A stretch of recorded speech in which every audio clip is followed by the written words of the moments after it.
नमस्कार दोस्तों, BH07 news channel मैं सोनी आप सभी का बहुत बहुत स्वागत करती हूं। तो दोस्तों, कमला नदी लगातार अपने उफान पर है और नदी में तेज बहाव देखने को मिल रहा है। सबसे ब्रेकिंग न्यूज हम आपको ये बताने जा रहे हैं कि बांध से पानी का हो रहा है काफी रिसाव, जो कि पुराना बांध था और उसी को मरम्मत किया गया था। और जैसा कि आप सभी लोग वीडियो में देख भी पा रहे होंगे कि किस तरह से पानी रिसाव हो रहा है और आपस में ग्रामीण के लोग यहाँ पे इकट्ठे हैं।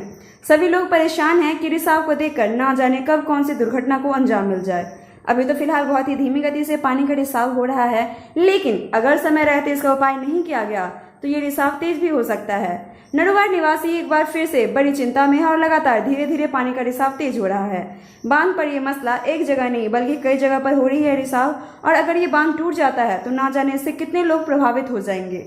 और इसके साथ ही हम आपको ये भी बता दें कि कमला नदी में बहुत ही तेज बहाव हो रही है, जिससे आसपास के लोग काफी प्रभावित हो सकते हैं। और जैसे कि आपने नरुवार गांव का दृश्य देखा भी है कि किस तरह से बांध में रिसाव हो रही है। तो दोस्तों, ये था हमारा आज का अपडेट और इसी के साथ हम लेंगे आपसे विदा। आपको मेरा वीडियो कैसा लगा जरूर कमेंट करें, और साथ ही आप सब मुझसे निवेदन है BH07 परिवार की तरफ से कि तब तक के लिए आप सभी बाढ़ से सुरक्षित रहें, अपने घर पे रहें, बेवजह अभी बाहर नहीं निकले क्योंकि बाहर निकलना खतरे से खाली नहीं है। और साथ ही दरभंगा से जुड़े हुए तमाम खबरों के लिए आप हमारे चैनल के साथ तब तक के लिए बने रहें। शुक्रिया।